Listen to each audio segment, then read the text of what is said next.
Good evening बच्चों, साथियों। Tense की अगली कड़ी, मनीष ऑनलाइन की क्लासेस की अगली कड़ी में हम जानेंगे present perfect continuous tense. Present तो है ही, परफेक्ट भी है और कंटिन्यू हो रहा है, यानी कि कोई भी क्रिया जो प्रारंभ हो चुका है और अभी तक चल रहा है, यानी पास्ट से शुरू होकर प्रेजेंट में कंटिन्यू है, तो वैसे वाक्य जो होंगे वो प्रेजेंट परफेक्ट कंटिन्यूअस टेंस के अंतर्गत रखे जाएंगे। तो चलिए हम उनको पहचानते हैं, रूबरू होते हैं ऐसे वाक्यों से और जानते हैं कि उसका अंग्रेजी हम कैसे ट्रांसलेट करेंगे, कैसे बातचीत के दौरान उसका उपयोग करेंगे और कैसे सीखेंगे। तो आप तैयार हैं? Let's ready. Present perfect continuous tense, अगर पहचान का बात हो तो वाक्य के अंत में आ रहा हूँ, आते रहे हों, आ रही हैं आदि रहता है। तो हम कैसे इसको समझेंगे भाई वाक्य को? तो एग्जाम्पल्स आप देख सकते हैं। मैं 4 दिनों से एक गाना गाते आ रहा हूँ, यानी पास्ट में काम शुरू हो गया 4 दिन पहले और प्रेजेंट में भी ये चल रहा है, जिसका यही पहचान है। इन वाक्यों पे हम जाना ज़्यादा जरूरी नहीं है। यहाँ जाते हैं। वो खैरा चातर में 1996 से रह रही है या रहते आ रही है। मेरी माँ 4 वर्षों से एक उपन्यास पढ़ रही है या पढ़ते आ रही है। तुम 2 सप्ताह से लूडो खेलते आ रहे हो या खेल रहे हो। ध्यान देना है, प्रेजेंट कंटिन्यूअस टेंस जब हमने पढ़ा था तो सिंपल था, आ रहा हूँ, रही हूँ, रहे हैं आदि रहता था। लेकिन प्रेजेंट परफेक्ट कंटिन्यूअस टेंस जब आता है तो आ रहा हूँ का प्रयोग मतलब पढ़ते ते आ रहा हूँ। इसको मैं ऐसे भी समझ सकते हैं कि ते आ रहा हूँ, ते आ रहे हैं, ते आ रही हैं। ठीक है, यानी कोई काम प्रारंभ हो चुका है पास्ट में और प्रेजेंट में भी चल रहा है। तो इस प्रकार के जब वाक्य हमको नजर आएंगे तो हमारे दिमाग में आएगा भाई कि इसको हम ट्रांसलेट कैसे करें या इस तरह के वाक्यों का हम प्रयोग कैसे करें, आम बोलचाल में भी कैसे करें या कहीं भी कैसे करें। तो सीधी सी बात है, इसका एक स्ट्रक्चर रहता है, इसका एक नियम होता है कि शुरू में हम लोग सब्जेक्ट का प्रयोग करेंगे। सब्जेक्ट हमने पहले क्लास में भी पढ़ चुका है। यहाँ पर मैं, यहाँ पर वह, यहाँ पर मेरी माँ, यहाँ तुम। हैज, हैव बीन और हैव बीन का प्रयोग करेंगे। जैसा हमने प्रेजेंट परफेक्ट टेंस में हैज और हैव लगाने सीखा था, उसी तरह हैज बीन और हैव बीन लगाएंगे। जहाँ हैज लगता था यानी प्राय सिंगुलर नाउन के सब्जेक्ट के साथ हम हैज का प्रयोग करते हैं और प्लूरल नाउन के सब्जेक्ट के साथ हम हैव का प्रयोग करते हैं।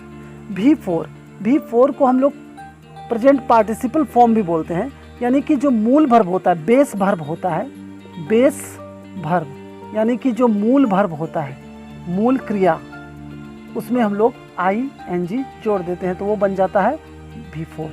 इसके बाद अगर कोई ऑब्जेक्ट है तो ऑब्जेक्ट का प्रयोग करेंगे और सिंस और फॉर के साथ जो भी टाइम मेंशन रहेगा उसका प्रयोग करेंगे।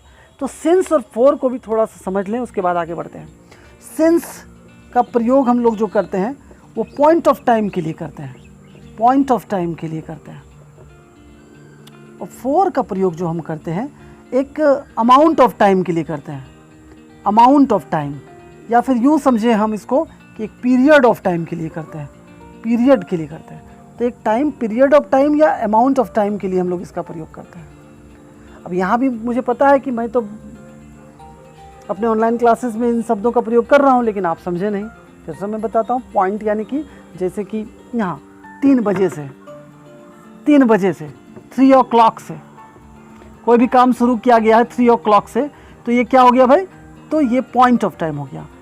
1996 से, मंडे से, एकदम पॉइंट है, मंडे से, फरवरी से कोई काम शुरू किया गया, ये पॉइंट ऑफ टाइम हो गया। ठीक है, लेकिन ये अमाउंट कब होता है?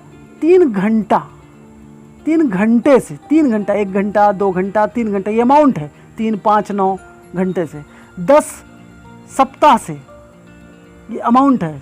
10 वीक से, तो 4 महीनों से ये अमाउंट है। तो अमाउंट को समझना यानी इतना, सीधा समझ सकते हैं हाथ से, इतना अगर कोई टाइम बता रहे हैं हम, इतना दिनों से, इतना घंटों से, इतना महीनों से, तो ये यहाँ पर हम फॉर का प्रयोग करते हैं। और इतना एकदम ऐसे एग्जैक्ट करते हैं, एग्जैक्ट 3 बजे से, जनवरी से, फरवरी से, 96 से, 2008 से, 1956 से मैं एक विद्यालय चला रहा हूँ, तीन बजे से मैं एक मूवी देख रहा हूँ, तो ऐसे मौके पर हम सिंस का प्रयोग करते हैं। तो हमने जाना अभी कि how to use since and how to use for. अब हम इसको एग्जाम्पल को ट्रांसलेट करेंगे, इसके बाद हम आशा करते हैं आप समझ जाएंगे। यहाँ मैं 4 दिनों से एक गाना गा रहा हूँ। मैं यानी कि सब्जेक्ट के रूप में आई के साथ हैज़ बीन या हैव बीन, आप ही बताइए। आप जानते हैं ये हैव बीन का प्रयोग करेंगे। आई हैव बीन, चूँकि आई के साथ हैव हमने सीखा था, तो आई हैव बीन। अब यहाँ बिफोर यानी कि वर्ब का मेन रूप को खोजते हैं, तो गाना, तो सिंग से सिंगिंग हो जाएगा, ING form, I have been singing. इसके साथ ऑब्जेक्ट है पहले से a song, I have been singing a song. अब टाइम देखते हैं 4 दिनों से। अब समझना है 4 दिनों से जो टाइम लिखा हुआ है वो पॉइंट है या पीरियड है। तो 4 दिनों से हाथ से हम लोग देख सकते हैं, 4 दिनों से 5 दिन से हाथ फैल रहा है, जो फैल रहा है यानी इस तरह हो रहा है, अमाउंट मेरा कम बेसी हो रहा है हाथ से, इशारा से। तो सिंगिंग, तो इसके लिए यहाँ पर प्रयोग कर देंगे for. I have been singing a song for 4 days। यहाँ पर फॉर FOUR 4 days। इस प्रकार I have been singing a song for 4 days। अब खैरा चातर में 1986 से रहते आ रही है वह के लिए प्रयोग करेंगे सी के साथ हम प्रयोग करेंगे हैज़ बिन, सी हैज़ बिन। रहते आ रही है, रहते आ रही है यानी living, she has been living. कहाँ रहते आ रही है भाई? तो she in Khaira Chatar, she has been living in Khaira Chatar. अब 1996 से यानी सिंस, क्योंकि पॉइंट ऑफ टाइम है, सिंस 1996 फुल स्टॉप का हम प्रयोग करेंगे। अगला सेंटेंस आप देख सकते हैं, मेरी माँ। यहाँ पर सब्जेक्ट है यानी कि my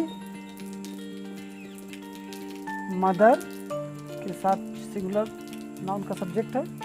my mother has been का प्रयोग करेंगे।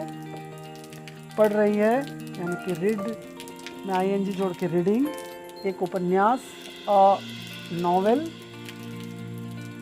अब बताइए 4 वर्षों से 1 वर्ष, 2 वर्ष, 3 वर्ष, 4 अमाउंट बढ़ रहा है। तो अमाउंट जहाँ बात हो तो 4 का प्रयोग करेंगे। 4 years, FOR YEAR years। 2 सप्ताह से, तुम 2 सप्ताह से, तुम यानी कि यू के साथ हैव लगता था, तो यहाँ हैव बीन का प्रयोग करेंगे। खेलना यानी प्ले, तो प्ले के साथ प्लेइंग करेंगे, यू हैव बीन प्लेइंग। अब क्या प्लेइंग हो रहा है भाई? तो लूडो प्लेइंग हो रहा है, LUDO लूडो। अब सिंस या फॉर का प्रयोग करेंगे। 2 सप्ताह, 2 सप्ताह एक बार फिर, इतना 1 सप्ताह 2 सप्ताह अमाउंट है, तो अमाउंट है तो 4 का प्रयोग करेंगे। 2 weeks, 2 weeks। इस प्रकार बहुत सारे सेंटेंस बनेंगे। अगले क्लास में हम ये सारा एफर्मेटिव सेंटेंस हो रहा है प्रेजेंट परफेक्ट कंटीन्यूअस टेंस का, इसी के नेगेटिव सेंटेंस भी होंगे, इंट्रोगेटिव सेंटेंस भी होंगे, क्वेश्चन सेंटेंस भी होंगे। अगली क्लास में सारे चीज़ लेकर हम आएंगे। Thank you.